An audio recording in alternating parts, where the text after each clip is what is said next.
Good afternoon, good morning, wherever you are finding us today.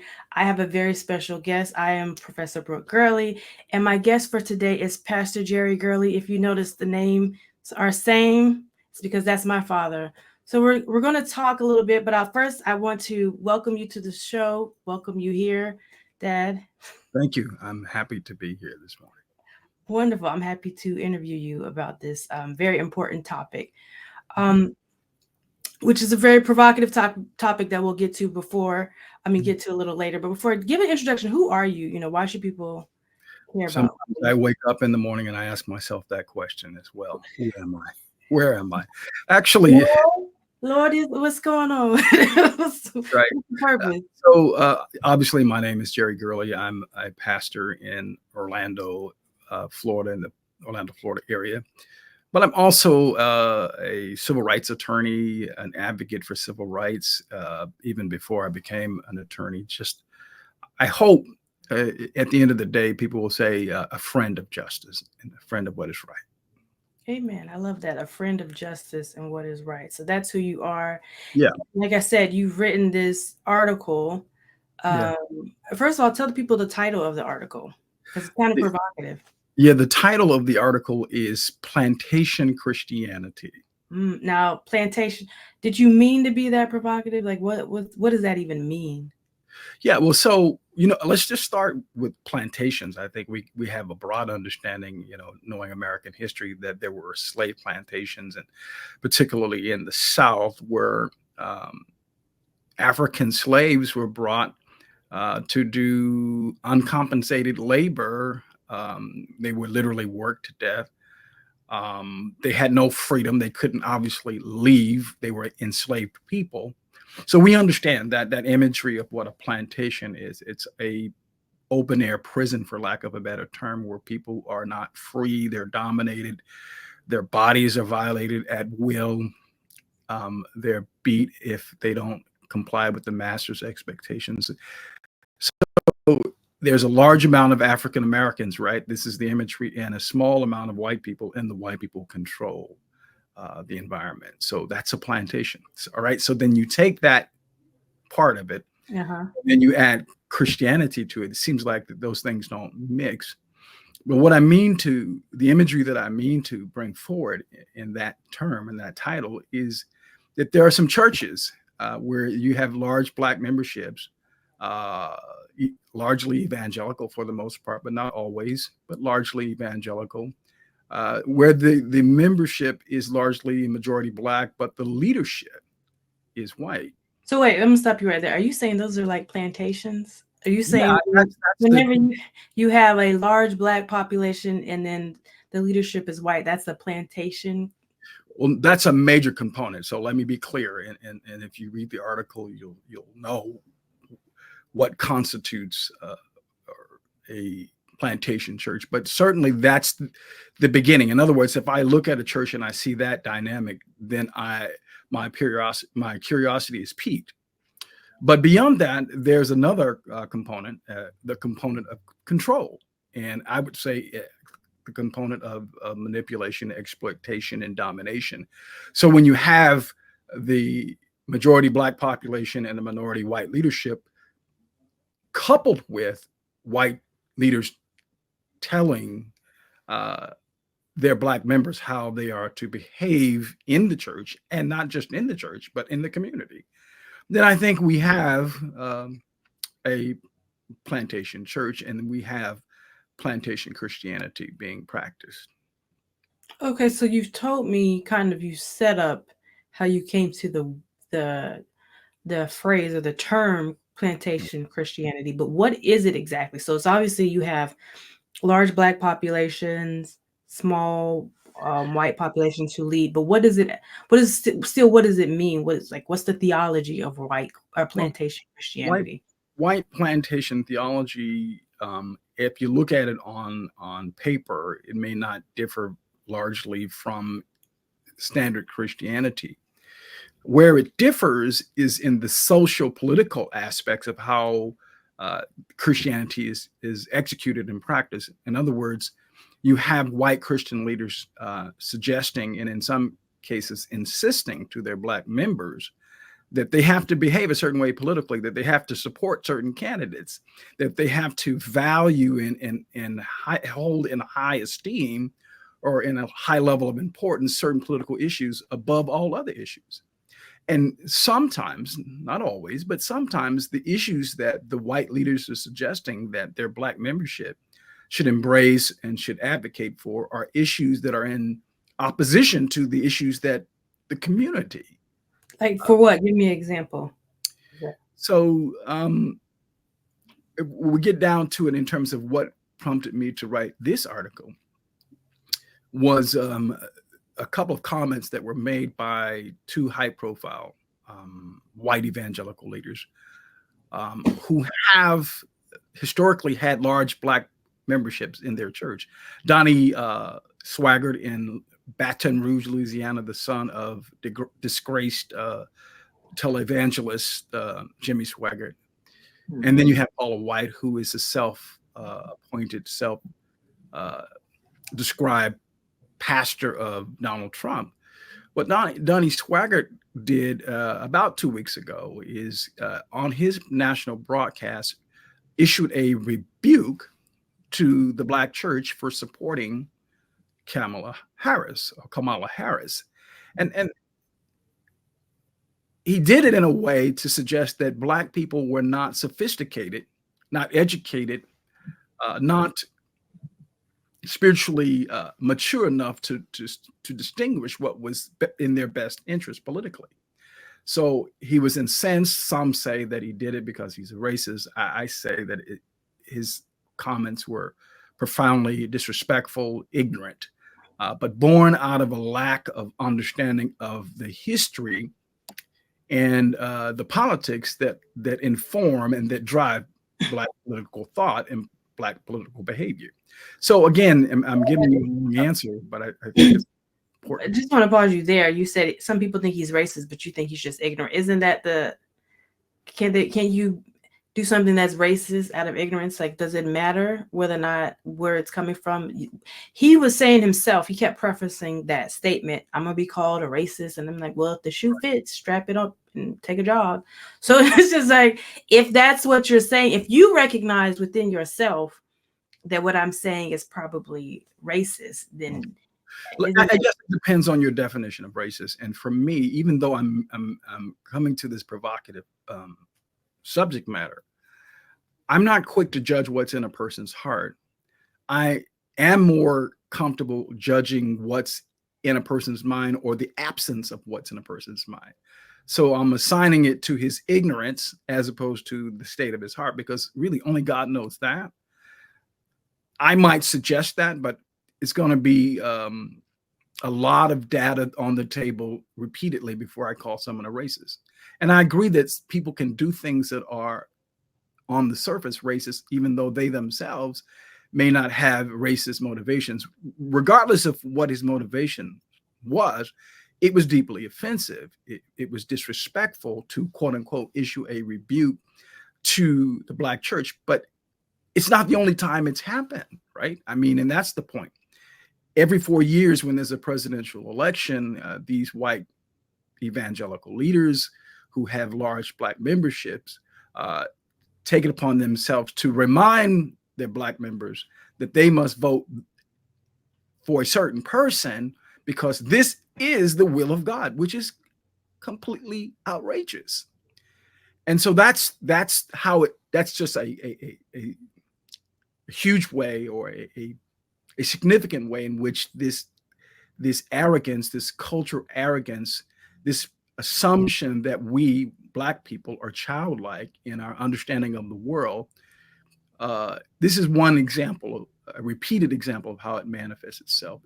But let's get further into the weeds in terms of what plantation Christianity is. It's deference to the positions and the ideas and the theological conclusions and the spiritual understanding of white people.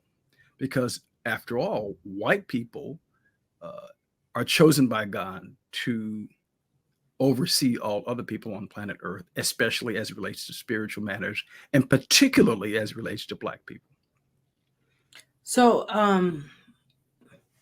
you mentioned there were two people, and you talked about Donnie Swaggart. What was it that Paula White said that sort of also sparked this need to write about plantation Christianity?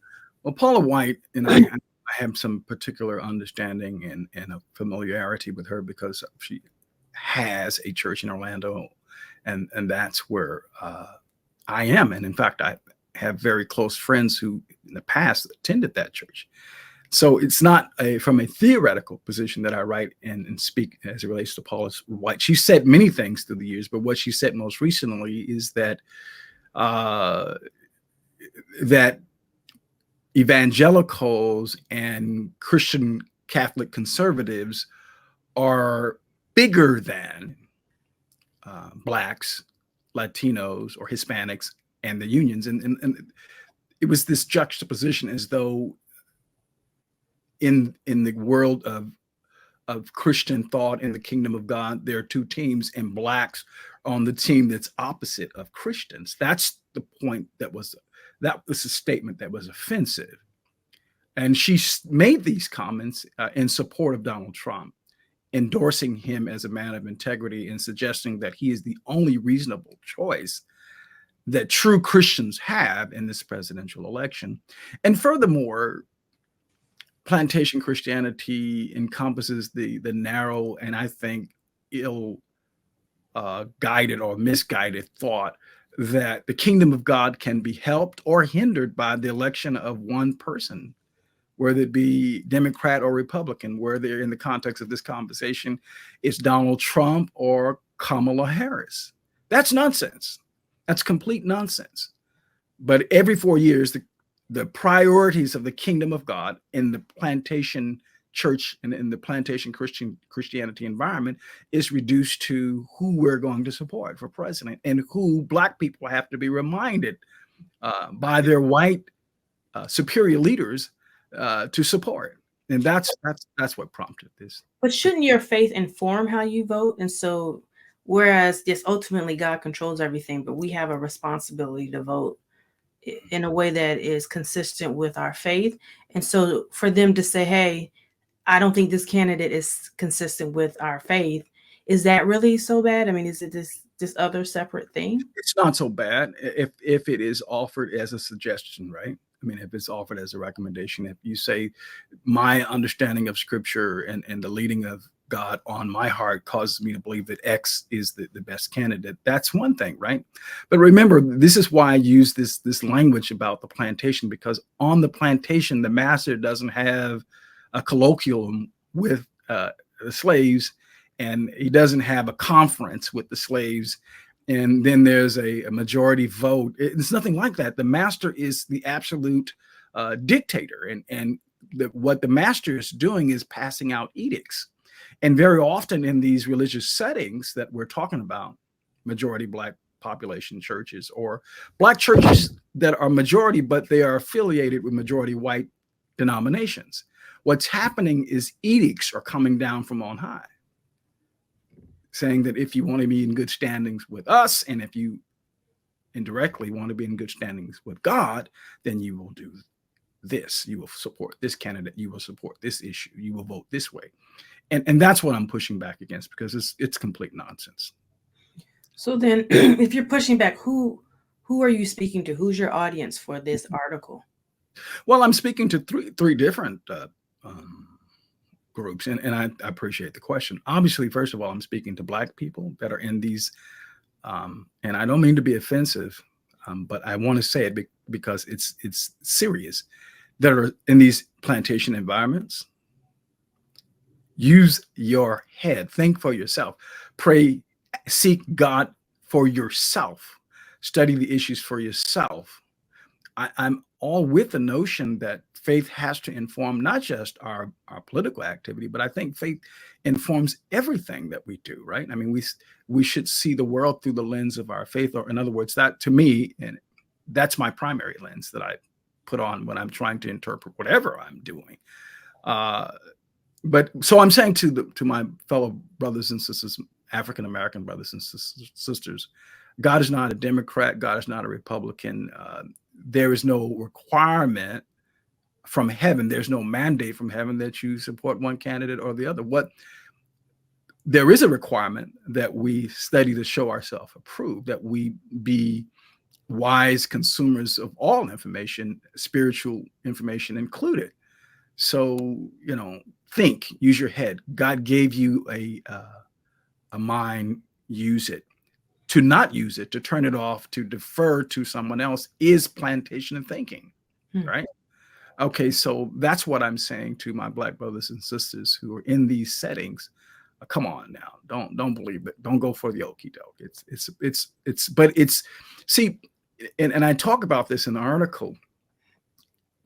Chattel slavery ended 1865, but of course, white Southerners did not at that point turn off their desire to control Black people. They just resorted to other means, some formal.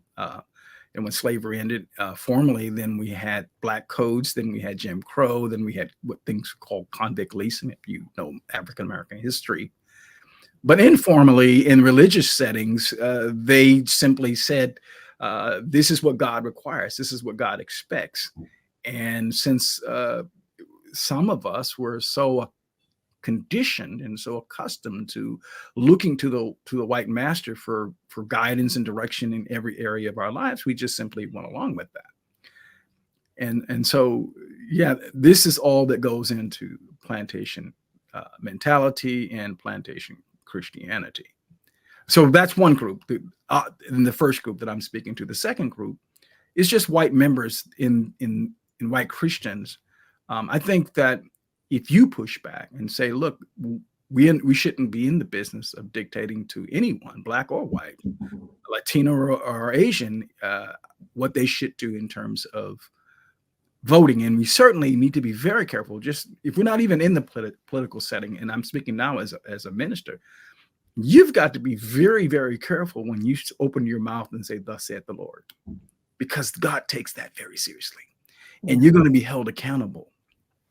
So I think that generally speaking, all Christians, not just Black Christians, should push back. And then to Paula White and to Donnie Swaggart and ministers like that who taken it upon themselves to view Black people as someone that's somehow disloyal to the kingdom objectives, and to Donnie Swaggart, who took it upon himself to rebuke the Black church.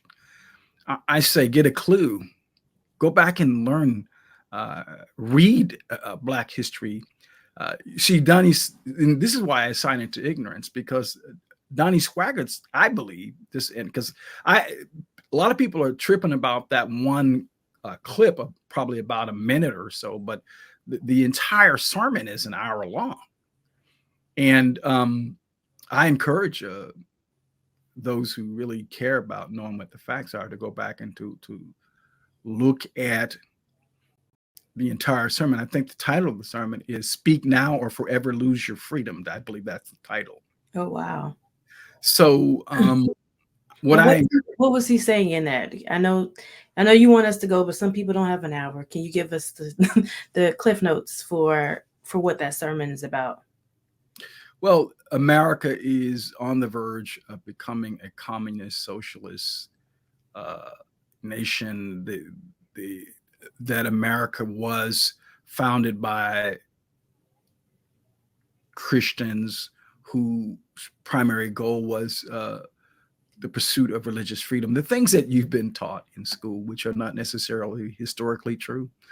But one thing he said that's theologically, I feel, inaccurate, that I take exception with, was that America was the new Israel, that the blessings that God initially intended to bestow upon Israel have been bestowed upon the United States of America. So therefore, we are God's chosen people, and that's why we have to vote a certain way. I mean, it's quite involved. You've got to look at it.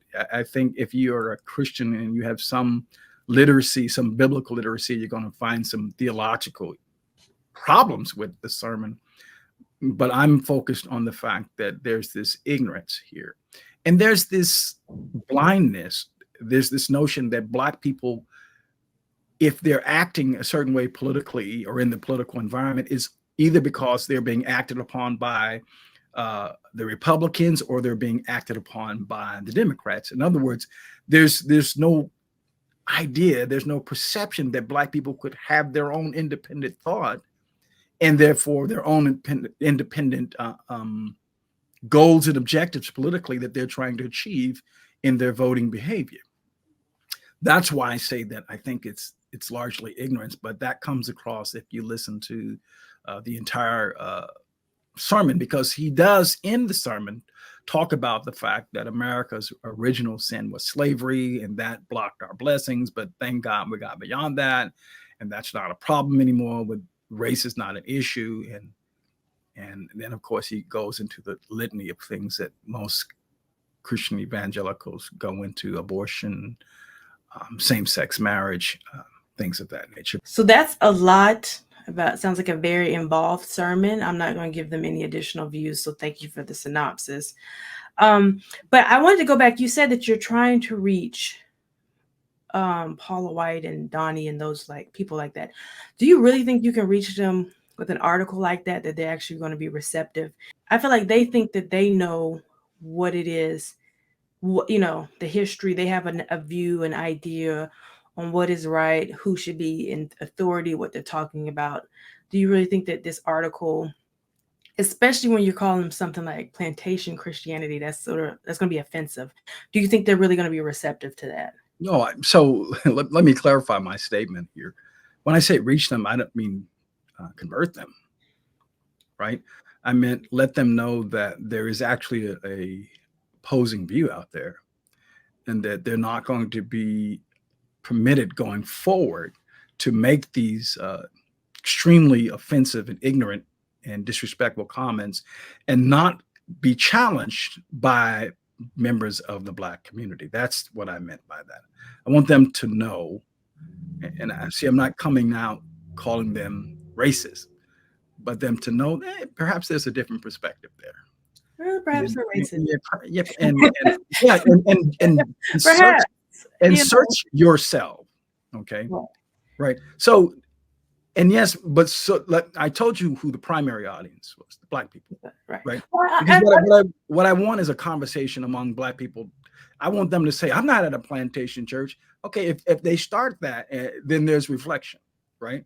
Right. But I think too, what is offensive, why I went back to the Donnie and Paula, is because these are two people, and I think you mentioned it, who came to prominence off of a Black audience, especially Paula White, who I say she always struck me as someone who was cosplaying as a Black preacher. Like, it was clear she was imitating and trying to appeal to Black people, and so then to turn around and to act like you need to tell us what to do, or that you're separate from us, because her comment was, numerically as voters, we're more. And I'm like, why are you distancing yourself from the same population that helped you rise in prominence? A Black church that you took over, we're not going to get into that, and and that you have, and now, but when you see yourself politically, you see yourself as separate. I'm a Christian over here and Black people over there. I find that highly offensive and problematic. Sure. And it's also, as you were saying, to the Black people that go to those churches, it's kind of, what are y'all doing? Yeah, like, she doesn't see herself in you. She does not see herself in you. This is your pastor. Over here, Donnie has no problem rebuking the whole Black church. First of all, we can even talk about the fact that the Black church itself is not a monolith. So there's not one singular Black church. So what does that even mean? Mm-hmm. But to group us all in, again, this is, both of them are pitting themselves against us as Blacks, as if we can't be involved in a part of what it means to be genuinely Christian. Or well, let's be clear about one thing, because I want to be balanced. Donnie Swaggart was specifically rebuking the largest, he didn't identify, the largest African-American Pentecostal organization in America. Now, I'm going to put this out there, that from what I know about that description, that there's only one organization that fits that group and that definition, and that's the Church of God in Christ. Well, he didn't just say that. When he rebuked the Black church, but he based it off of because comments that were made, a comment from the somebody, endorsement or the support. endorsement of somebody from the largest Black Pentecostal church, which is, again, even if he was rebuking Kojic, you have someone like Bishop Wooden in North Carolina who is very conservative, very much on board with all of that. So it's like you're rebuking a population that, again, is not monolithic, even politically, but definitely not even theologically. So just because Black people going to church does not mean. And I say that comes back to he's doing that out of ignorance, right? He doesn't, what you just said, he has no clue about, right? So and emotions, so ignorance and emotions mixed together is a toxic brew. Yes, and I don't want to dive in and make sweeping generalizations and conclusions and say you're a racist, because then of course that goes down a rabbit hole. I want to say and I'm speaking largely to the Black membership of these churches, of these plantation churches, who are plagued by plantation mentality, who are conditioned to reject the leadership and the priorities and the issues that confront our community, to put them on the sidelines and to pursue it sometimes issues that really don't, for the most part, largely impact us. Right. So that's the concern here, that we decide what's important to us as a community. Right. And I understand not wanting to call people racist, because that's a harsh critique. Yeah, it is. At the same time, I'm not going to say you're not racist. You could be. It's also a point of like self-reflection for everybody. Not that I think that your Paula Whites and Donnie Swaggarts are going to do that, because they think they're coming from God, thus saith the Lord. But it really is. I'm not saying you're racist, but I'm not saying that. So you need to figure that out. But I'm saying you're acting racist. You may not be a racist, but what you're saying is very offensive, and it is racist. So do the reflection. Okay, I'm sorry. I want to just make one statement before the thought leaves my mind. The way that Donnie Swaggart and Paula White will respond is if their Black membership and their Black supporters begin to exit their organization with their money too. Right. That's the key. It's sad to say, but isn't that like a large consideration, if not the primary consideration? Oh yeah, definitely for Paula in Florida. But I think if that money starts walking, televangelists in general, I mean, it's so sad that in many instances people come to the church for help, and the leadership sees those individuals as people that they can help themselves to. Help is in the sentence, but in one case someone is trying to lift people up, in the other case someone is trying to exploit and take from. And unfortunately, the latter happens in a lot of religious settings. And it's not just limited to white evangelicals, but I'm speaking about it because it's so in your face at this moment as we rapidly approach the presidential election. Yeah, no, it is. It's really offensive. But I wanted to get back to a point even this notion of plantation Christianity. So on the one hand, I understand you're saying because the white men or the predominantly white leadership with a predominantly Black congregation, that dynamic. But when I hear that, I also hear for the critique of people who say, see, Christianity is the white man's religion. That's why y'all yeah. That kind of like labeling it plantation Christianity gives credence to that notion that Christianity is the white man. That's why they think that they can, have a dynamic. So let me speak to that. So that's why the way that I'm saying it is that it's a particular species of Christianity, an aberrant form of Christianity. And Christianity is very tenured on the continent of Africa. One of the oldest continuously existing churches is the Ethiopian Orthodox Church that has its origins, some say, when Matthew, one of the disciples of Jesus, came down in 60 AD and preached the gospel. And at the latest point, it had its origins when the Ethiopian, or actually at that time the empire was called Aksum, when Izana, who was the emperor or the king of Aksum, converted to Christianity in 333 AD. He established Christianity as the state religion, and was the earliest nation or empire in the world to do so.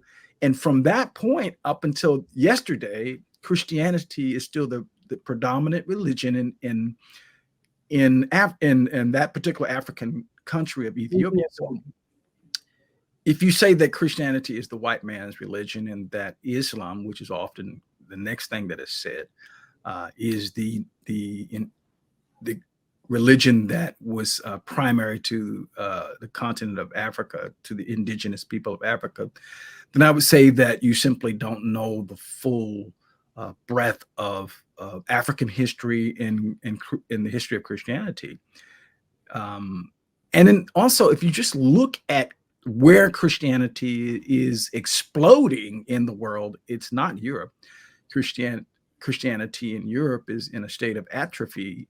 It is contracting. Christianity in the West is contracting, but Christianity is growing, it's reviving, it's exploding. That word I've used before, but that's perhaps the one word that comes to mind.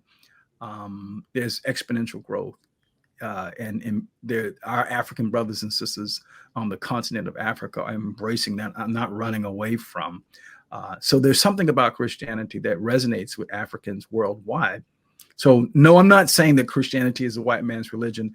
I'm saying that in any religion, and throughout time immemorial, even Islam, or we're talking about Buddhism or Hinduism, you've had bad actors. You've had people come in and use religion as a tool of controlling and manipulating people. Christianity has not been exempt from that. Currently is not exempt from that. So I'm talking about a particular aberrant manifestation of Christianity. Obviously, this shouldn't exist, but it does exist. It does. So then ultimately, if you're not saying this is the white man's religion, or you're not trying to call anybody racist, what is your goal for this article? What would you, I know you mentioned getting people to think and trying to reach the different audiences, but what is it that you hope to achieve with this? Well, I want a conversation to start among Black people that are at these churches, right? And let me just say this. I have friends, I have family members. I know. We do have family members who are plantation Christians, who think and who carry the water for white evangelical Christians, who message me and other family members about this nonsense, and they try to convert. And that's another issue that's going on, is that we see in our community. The white evangelical Christians not only tell their members, their Black members, how to vote, but then they also encourage them to go out and to be evangelists in the Black community, to try to convert other Black people to think the way that they think politically. And that too is deeply and profoundly offensive. So yeah, I'm hoping to interrupt that, right? I'm hoping to break that down, to stop that dead in its tracks. So there's an immediate thing that I want to happen, which is conversation in the Black community. And is this a thing? Is there such thing as a Black? And you don't have to. The people who read this article, Plantation Christianity, the people who see this video, you don't have to agree with me. But is it something that is happening? Possibly. I say yes, obviously. But what matters is that we're having the conversation. So to answer your question, what my immediate desire is, it's been happening forever. Let's just go ahead and put it on Front Street and deal with it.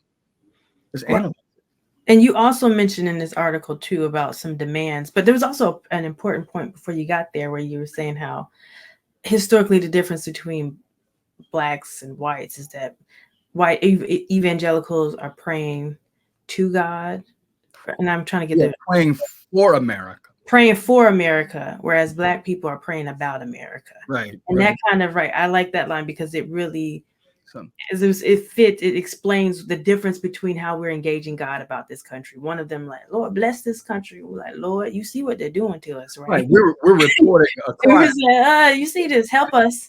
And And so, and from there, like you also then mentioned some demands, but I think that those demands stem from that line. right, Those yeah, I mean, yeah, it's so there's this term that has been introduced into the American nomenclature, the American lexicon, which is Christian nationalism. It's where we conflate loyalty to God and the preservation of America as loyalty. Loyalty to America is the same thing as loyalty to God. And the advancement of Americans or America's objectives around the world is the advancement of the kingdom of God. And they're totally not the same thing. But so then when Christians, white Christians, some of my, not all, but some of my white Christians brothers and sisters are praying about America, for America, they're like, Lord, and continue to bless and continue to expand and continue to protect this structure.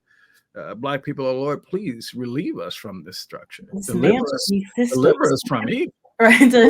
We're at the police station reporting a crime. Right. And saying, Lord, when you're going to help us. And I think that there's a total blindness there in ignorance from Paula White and from Donnie Swaggart and similar characters about this very basic dynamic, right? So that's what we're talking about. Right. And like I said, from there, you said that there are some demands. Yeah. So getting to this point, that this idea that Black people are childlike, so they vote or they don't vote based upon who's acting on them, as though we are a lifeless object.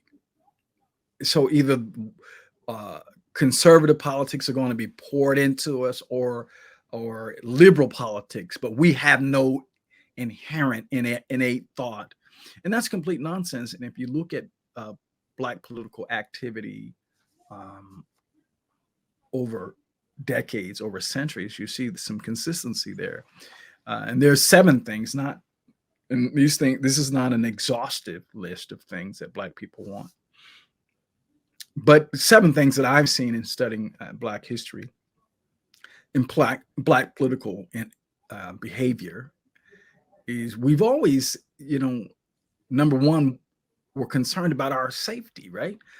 Our right to exist, to draw breath on planet Earth, not to be menaced by a crazy slave master who beats us to death, or someone, if we manage to escape the plantation, a slave hunter who's going to brand us and mutilate us, cut off our toes, our hands. In other words, our bodily autonomy is an issue. It's just fundamental, right? Mm-hmm. And in this day and time, most sharply played out in, are y'all going to stop the police from killing us? Are we really going to ever get some justice? Are we going to come to some understanding that we have a right to live? You see, so that's fundamental. That's been our issue from the time of slavery, when we were trying to escape the slave catcher in Africa, to yesterday. Right. All right. So that's a demand. That's, our politics are driven by that. Who's coming down on that, on either side, on that issue? Right. Can we live, basically? And can we live? Right. Can we exist? And then not the same, but running a close second behind that is, are we going to ever be given full citizenship? And the indicia, the marquee of full citizenship around the world is the access to the franchise, the right to vote, the unobstructed right to vote. Which still today, we've never had the unobstructed right to vote, ever. And we don't have it right now. Right. We have rights on paper, right? But then we have southern states passing laws to make it more difficult to vote. Identification systems, where a college ID is not acceptable, but a hunting license is. That's neutral on its face, but it's discriminatory in its impact, and they know what they're doing. Right. In Florida, where I live, the governor, Ron DeSantis, taking away an entire black congressional district that existed for over 20 years. And still losing. Changing districts, to closing down polling stations, to reducing the amount of days that are available for early voting. We have been obstructed. We are currently being obstructed. Our politics are driven by who's going to support the notion that we should have an unobstructed right to vote. the ballot box, right? And then livable, affordable housing that is unaffected or unencumbered by the issues of race. I think that speaks for itself. That's been our priority. That is our priority. The right to free public education that is sufficiently resourced. And we go back to the time, for time immemorial, it was illegal for Black people to read. Right. Let alone have a school that they attended. But when they begrudgingly gave us a school, it was a broken down, dilapidated one-room building, and books were the hand-me-downs. My parents talked about that, getting books that had the name of John, Jan, and Jack, and Bobby, and Harry, and Larry, the people who had the books the years before. So we need sufficiently resourced schools. We need adequate free public education. We need up-to-date technology. We need teachers who are competent and who care about our students. And we need curriculum that taps into our children's potential and challenges them and develops them intellectually. We also need equal standing. What do you mean by that? In the courts of law. It means that when we bring our controversies, that they will not be short-circuited through what is called motions or and I have much I could say, but I don't need another 30. So yeah, but I'm speaking in general, right? We need to. No, I was speaking in general, but I do think, yes, you have a lot of these motions that circumvent our constitutional rights to a trial, jury trial. And it just seems to be these motions, especially when we bring civil rights suits. Right. They are, especially in the South, they are kicked out on these motions, not on the substance. Well, the motions are supposed to go to the substance, but really it's like, you have a right to a jury trial. Let a jury decide this matter, not a judge, not a single judge on a motion. It's really, it's offensive. Right. So we need equal standing. And then when we, as all other human beings, because of our behavior, run afoul of society's norms and expectations, we need humane and restorative justice applied to us, like all other people, right? And we need to be able to serve on juries. Right. So that's a two-way thing, though. Like, tell us, what do you mean by that? I'm saying we need to be able to do it, meaning that the other side, because when we go to court, the other side is always trying to knock off all the Black people. It's in a criminal trial for sure. Even in certainly been my experience in every trial that I've gone to, and most except one, and it was a Black woman on the other side, and she didn't do it. But every other time they knock off, and these are discrimination suits, so they're knocking off Black people because they don't want our voices on there. Because they know that that's going to put in a different perspective that's needed. And so they want to have, a very absent, non-Black jury to decide a point of discrimination. That's not a jury of your peers. So they have that. But then also I said it's two ways, because Black people try to get off the jury too. Yes. So you come in there and we try to get ourselves kicked off because we want to do this. We can't be bothered. And it's like, you can't be upset at a verdict like what happened with George Zimmerman. But then every time you have a chance to go serve on a jury, you try to get out. These two things are connected. You have to be there to force them to force you out, and they have to give a race neutral reason if the other side is awake. And then you need to go in there and you need to have a position and argue your point, whatever you see is going on from the trial. But we can't kick ourselves off, and we can't allow the other side to kick us off. And so it's a two-way street. That's what I'm saying. It's just like, and I agree. We have to have many different perspectives in the jury room. And certainly when there are people of color, and certainly when there are Black people being tried or having their issues tried, whatever they may be, it's important to have Black people sitting as decision makers. And I'll Yeah. leave it at that. And two more things, because I'm highlighting 7 things here that drive Black politics, right, and Black political activity. And I'm hoping that maybe Donnie Swaggart and Paula White and others who think they know or what Black people, the reason why Black people vote the way they do. And yeah, Black people are not monolithic. However, from the time of Obama to through Clinton, as vote through most recently the vote with Joe Biden, Black people are supporting the Democratic Party at a percentage somewhere around 90%. And the reasons for that is not that Black people think that Democrats love them and are in for them and get the picture. Is this really is a vote against something, right? Right. It's more of that, because Black people are voting against the other candidate because they see that that candidate has either in his actions or her actions or in his words or her words manifested or demonstrated a hostility to the things that I'm talking about. And that's what drives Black political vote. But the other thing is the right to economic freedom. And that includes protection from all forms of discrimination, lending discrimination, healthcare discrimination, employment discrimination, governmental assistance to accumulate intergenerational wealth in the form of government-backed loans, low-interest loans, in the form of land grants in some cases, which all of these things have been provided to white people historically in this country by the government. Right. And they've been able to create wealth and pass that on to their sons and their daughters. And I'm not crying about that. I'm just saying that that's what we need as well in the Black community. And then lastly, and I've kind of talked about this already when I talked about the right to vote, the right to self-determination manifested in proportionate representation of Black leadership at all levels of government.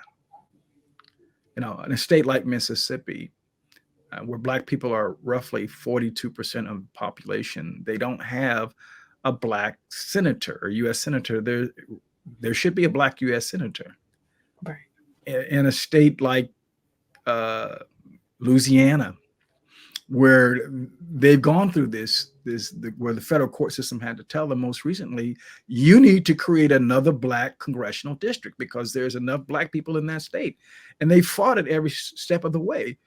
We say that we are democracy. We say that we are the beacon or the city on the hill for the rest of the world. But when it comes to Black people, we are not getting proportionate representation. And therefore, we don't have full participation in this democracy. And our politics are driven by this. Okay? Right. For those who care to know. Right. Those 7 things. Exactly. We're just trying to make America more democratic, really. At the end of the day, all these things are saying you claim to be a democratic society, then let us participate in this way. And these are our demands. Not the ones that Paula and Donnie are trying to put on us. We are actually trying to make America more American by these demands. As we close, is there anything else? I know you mentioned what you ultimately hoped. Do you think this article actually have an impact on what you're putting out? I'm sure that it will have an impact on some people, if not to make them angry, if not to engage them in a conversation about why their church is not a plantation church. Here's my thinking, you know, as a lawyer and as a minister and as a Sunday school teacher, if people are talking, learning can happen. If people are contemplating any issue, then learning can happen. And so I hope that learning will happen in our community, our meaning the Black community, then in the much larger community, the Christian community, and even the broader community in the American community. Awesome. Well, with that, I love that. When people are talking, people are learning can happen. So I hope learning happens. Thank you again so much for joining us. I enjoyed this conversation. I hope everyone will read the article. Where can they find the article? Well, I have a platform, a social media platform, the Freedom and Justice Institute. It's You can find it on YouTube. You can find the transcript on YouTube. You can find it on my Facebook page, or our Facebook page, which is also the Freedom and Justice Institute. We're going to send it out for publication in a couple of the Black weeklies in some of the major cities, and hopefully they will also publish the article. There's a local publication in Orlando called the Community Steeple. We certainly will publish it there. So just look for it. Just Google it. Hopefully you'll find it in different places. All right. Thank you so much. Thanks Thank for you for having joining. me. All right. Take care. Thank you, everyone.